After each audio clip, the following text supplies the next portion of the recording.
Right. My name's Diana Rich.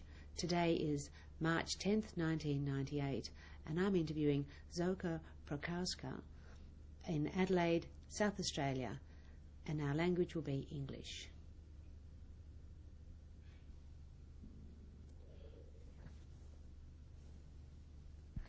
Zsóka, first of all, thank you very much for agreeing to be interviewed for the Scheffer Foundation. Now, Yes. could you please start by introducing yourself and just telling me when and where you were born? Well, my name is Zsóka Prochazka, and I was born in Hungary in a town called Pécs on the 14th of September 1929.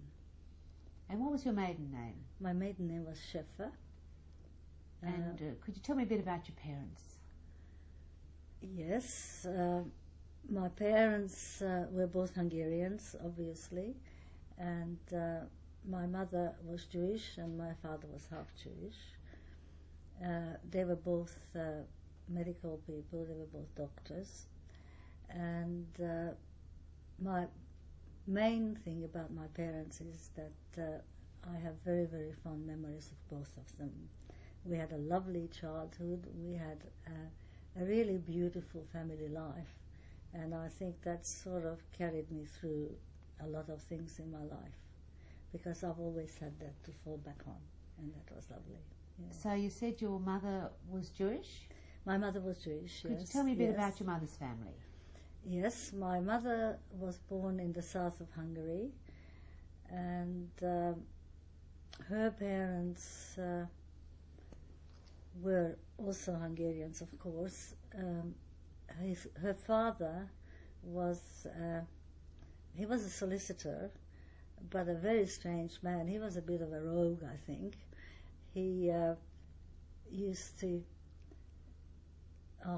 do a lot of dueling and things like that. Apparently he was quite a clever person, and he didn't suffer fools gladly, and he always got himself into trouble. So in that way, he was quite a colourful character.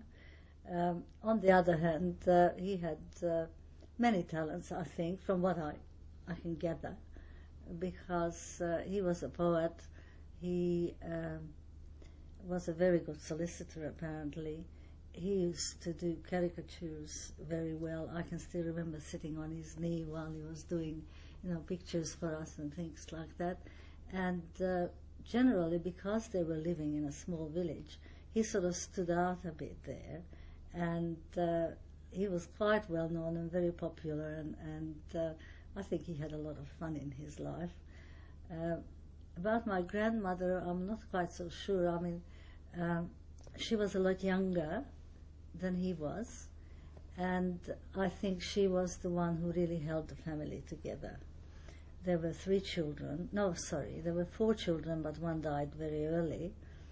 So the eldest one was an aunt of mine, and then came my mother, and then a boy, my uncle. So that was the family. And my grandmother used to run grandfather's office, I think, when he suddenly decided to go off to Monte Carlo and just lose all the money he made, things like that. So, but she met a very tragic end because she got goiter problems very badly. And in those days, of course, there was absolutely no cure for that. So when she was 42, she committed suicide, which was rather sad for the whole family. And I think my grandfather never recovered from that. So she met a very, very sad end, actually. I think she was very unselfish in doing that because she didn't want to become a burden on her family. And so that was in 1918 that she did that. Right, so did they have a Jewish existence that you remember? As far as I know, they did, yes. Yes, they did have a Jewish existence, but for some reason, probably after my grandmother's death, my mother turned to the Catholic Church and got very fascinated by the religion and had herself baptized, and so did my aunt. My uncle didn't, as far as I know, just my aunt. Yeah. And do you know what your grandfather's reaction to that was? I have no idea. I have absolutely no idea. They never, you see, they never talked about it because my parents, in their wisdom or otherwise, I mean, you can debate that point, never told us that we were of Jewish origin. So, of course, that subject wasn't mentioned.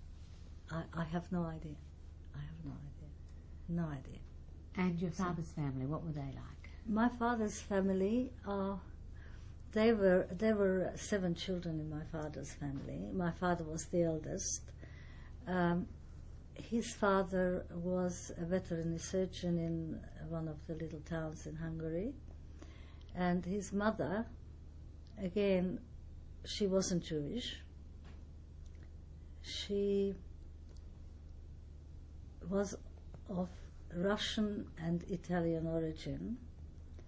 Her mother was Russian and her father was Italian. And they lived in Cairo, of all places. So she had a rather colorful life. But at the age of 16, she was sent to Hungary for a holiday or something and met my grandfather, who was a lot older, and they fell in love, and so they got married. So she was taken out of school and married my grandfather. Her father was actually a physician, and now I'm not 100% sure on that, but I know that in those days he was in the doctor in the royal court, and he was also the ambassador, Italian ambassador in Cairo. So that's my great-grandfather. So that's, but unfortunately, I don't know very much about them, because, you see, my family lived all over the place in Hungary, and we were the only ones in the town that I was born in, and we hardly saw the relatives. So there very little knowledge, really. I have very little knowledge of what went on and what they were doing and so on and so forth. Yeah. And so where were you brought up? I was born in Pécs, which is a small university town. It had about 80,000 inhabitants at the time. And I grew up there. I went to school there, stayed there actually until we were deported. And was there a Jewish community there? There was, but there again, we didn't belong to it because my parents just completely denied, in the hope that they might save us, which of course they didn't. So what did you know about anti-Semitism at the time? Very little. Very little. In fact, nothing.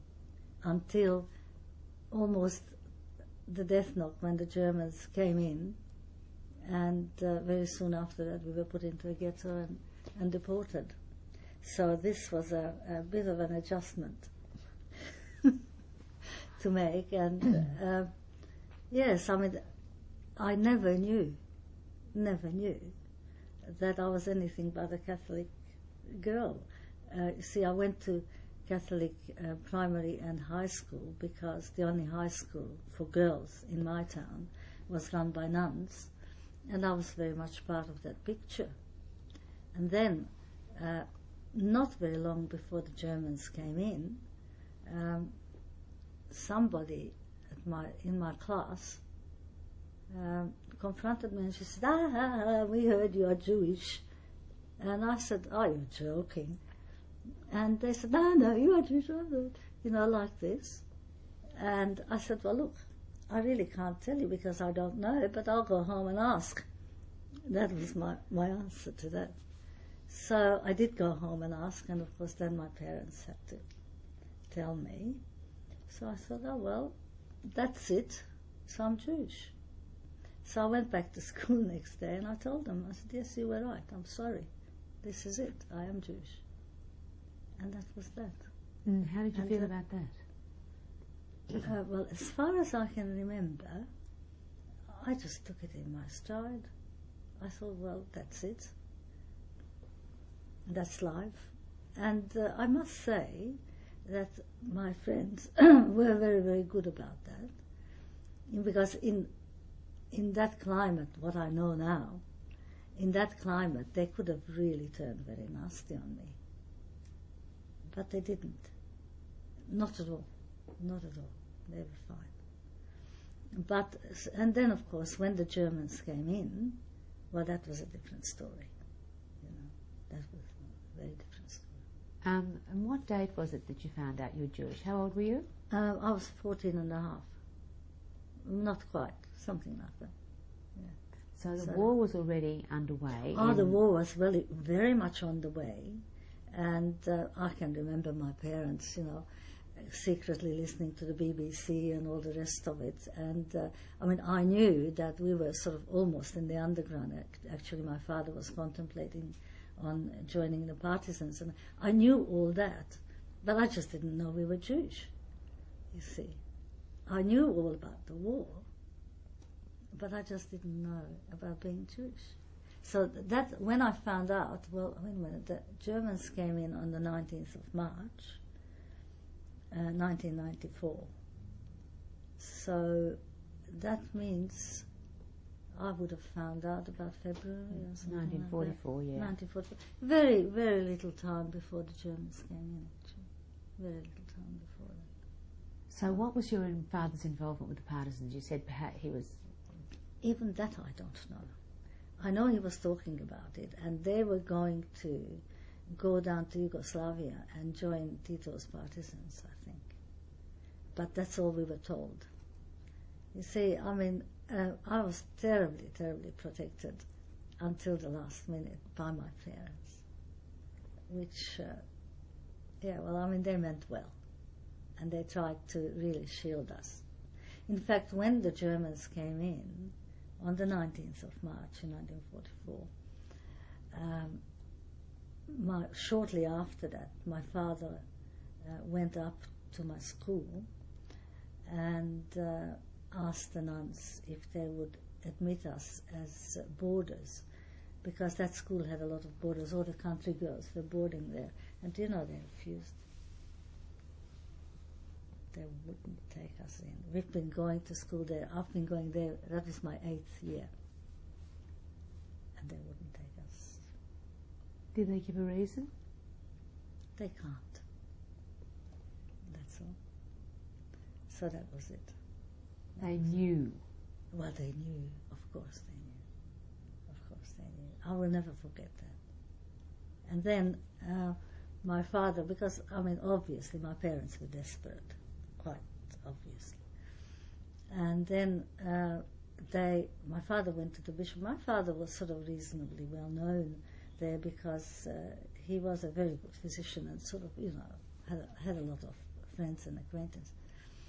And so he went to the bishop, because there used to be catacombs under our city. It's a very, very old city, and there were catacombs and very good hiding places.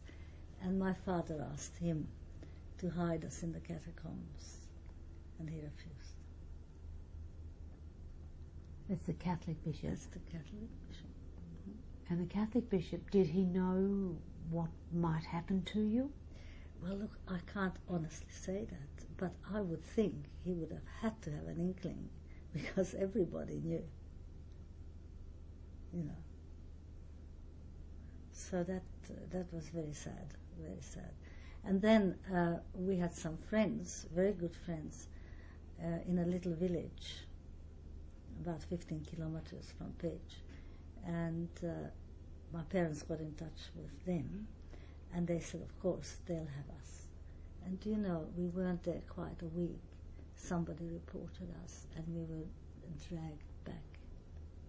We'll talk about that later on. Just want to sort of finish establishing what your family life was like. You were very protected. Very protected, yes. Very loved and brought up strictly Catholic. Strictly Catholic, church every Sunday.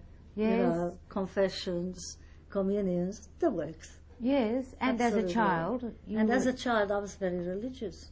Well, you know, going to the nuns and all the rest of it. Of course you were. Of course you were. I was part of all that scene. You know, part of it all. But and you could have passed as a Catholic? Well, You I had. guess so. I guess so. I guess so. Yes. But then you see, also talking about our family life. Well, I was very close to both my parents, but I was, even as a very young child, I was very interested in medicine. And my father was very good in that way. He really took me seriously and talked to me about what he was doing. He did a lot of research work and things like that. And he really included me. He told me as much as I could sort of understand at that time about what he was doing and how he was doing it. He would go and talk to some students or colleagues, at universities or something. And he'd take me along. I was allowed to go to his lectures and all the rest of it. I was in charge because he had a private practice as well at home, and I was in charge of his pharmacy.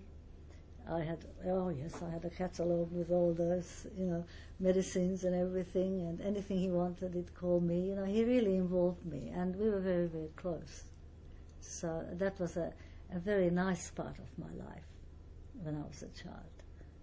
Until you were about 14. 14. You're only 14. You're doing all these things. Oh, that was before that. Yes. I was very interested. I'd made up my mind then that I would become a doctor, which I didn't. But yes, I did. So. And your sisters? And my sisters, I had two very, very lovely sisters. We were very, very close. My younger sister is only a year younger than I am. So we did everything together. I mean, we had a lot of fun. And we used to do gymnastics, we used to go skating, and anything that was allowed us without being stopped by the sort of what I call numerus clausus afterwards, for example, we couldn't go and play tennis because Jewish people weren't allowed to on the tennis courts in my town. This was when you found out? No, before. But my parents just said, no, you're not going to play tennis. And that's it. But in actual fact, that's why. Because we would have been subjected to unpleasantness. We did a lot of swimming, and we were reasonably okay swimming. And my parents wouldn't allow us in competitions. Just school competitions and things like that. Do you know why? Because Jews weren't allowed to compete. But we didn't know this, and we said, okay, well, if Mum and Dad say no, well, we don't do it. So that's sort of, but we didn't know that. So we were very happy with our lot, and we had a lot of fun, had a lot of friends. My school friends were very good. And then my little sister, she was a really, really darling. She was a lot younger than I was, 6 years younger. And I just loved her. She was just beautiful. She was the little sister we had to take care of and all the rest of it. And she was always happy, always smiling. And we had a very, very nice relationship, the three of us, And my sister is alive, and we still have a very, very good relationship. Maria, her name is. So, yeah. And so your parents would not deliberately expose you to an area where you might encounter anti-Semitism, is that right? That's right. And did you ever encounter anti-Semitism in anything? Like, did you notice other people behaving in that way, not necessarily towards you? No, not really, because I moved in a circle where there weren't any Jewish people. So, there weren't terribly many Jewish people anyway in our city. We were 80,000 people, and there were 3,000 Jews only, which is not very much. And so, I must say my parents manipulated the situation very well indeed, from the protection point of view, yes. And when you came home and confronted them and asked them if you were Jewish, how did they explain to you that they hadn't? Well, just as I'm telling you that they didn't want us to suffer, and they wanted us to have as happy a childhood as was possible, and they were hoping against hope that it'll work. That really was basically what they said, and I know that was true. I mean, that, you know, that's they were very sincere about that, and they made a big effort to save us the problems. Are you glad they did? That's, you know, I didn't think very much about that. I don't think I've got very many feelings about that, because as we were happy, and as much as one would think that this would cause a terrible shock to the person, somehow we didn't seem to be all that shocked, because I don't think that I realized at the time the implications of being Jewish, because I've never had any anti-Semitism around me.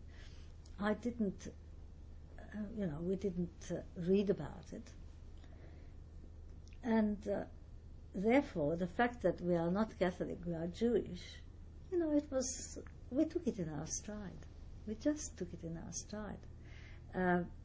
I don't think that really, well, for me, I can't really speak for my sister, because she, I think in that way, she's very different, and she's much more sensitive to hurts and things like that. I was lucky enough, perhaps, to weather it a bit better than she did, Whether it's because I was the eldest and I always felt I was a bit responsible and I had to, you fancy yourself a little bit. you do. I always, rightly or wrongly, I don't know, because I haven't sort of asked for that, but I always felt that I was a bit of a support to the two young ones, being the eldest and all the rest of it. And perhaps there wasn't as much room for me to brood over things, because I had to be the strong one and the grown-up one and all of that. I think that's probably helped me. I know it helped me later on, but even then, subconsciously, it might have helped me. But you were very secure. That's probably what helped you most of all. I was very secure, yes. And if your parents said something and it was okay by them, then... That was fine. That was fine. I wasn't at all rebellious, you see. Maybe I was a goody-goody two-shoes, I don't know. But I wasn't rebellious, and I accepted things. And that was it. And yet, I was very happy. And, we had a lot of fun. At school, I was a little bit rebellious, and had a lot of fun with my friends, and perhaps I was, didn't always do the right thing and things like that. Not so much in our results, but just behavior-wise, like any teenager. You just assert yourself sometimes. Oh, yes. Fair enough. So then you discovered you were Jewish, and how long after that did the Germans invade? About a month after that, I think. And straight away, what happened? What happened? What do you remember of the 19th of March 1944? Well, I think I consider that day that really changed my whole life. I think that's basically what it was. It was a Sunday, beautiful spring day, blue skies and all the rest of it, and as a good little girl, we just went to Mass, 8 o'clock in the morning. Even though you knew you were Jewish? Yes. Oh, yes. That, it was okay, but I mean, I still had to go to church, because it was a sin not to go to church on Sunday. I mean, it's a paradox, but there it is. So yes, so we went to, the whole class went to church, and as we were standing outside the church, we could see these aeroplanes coming over, and we thought, well, what on earth is this? It was just, these horrible, loud fighter planes coming overhead and disrupting this beautiful Sunday morning. And then we heard voices, and we heard, marching, because, our town wasn't very big, and the school was fairly well in the middle of the city, and we heard these marching sounds and everything. And I thought, my God, what is all this? What's happening here? And the whole atmosphere sort of changed, but we didn't know what it was. So we just sort of watched the sky and the aeroplane. And after that, we just went home, and my parents were beside themselves, because of course they heard on the radio. And so they sat us down and explained just what happened, and that it might have terrible consequences for us. So, then they really put it all out on the table, and that was my initiation into what was to come, really, because that's when it sort of sunk in, that, we are really in trouble. That was the beginning of it. Yeah. What did your parents say? Well, they said that we'll have to be very, very careful. They don't want us to go anywhere much.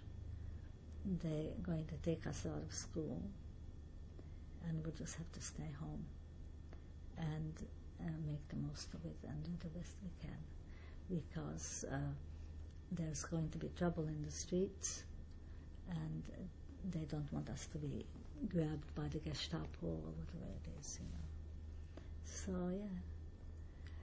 So we had a very, very long family discussion about what we were going to do, and never went to school again. That was it. They wouldn't let me go. Did your parents think they could protect you?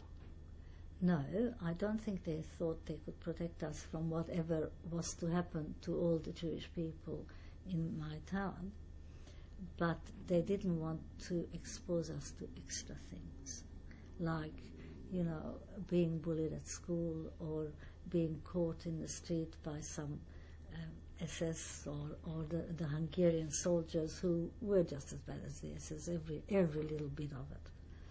And they thought, if we don't go in the street, we won't subject ourselves to, which I think was the right thing to do, particularly because very soon we had to wear the yellow star, and you were so conspicuous, and anything could have happened. From then on, anything could have happened if you were in the street.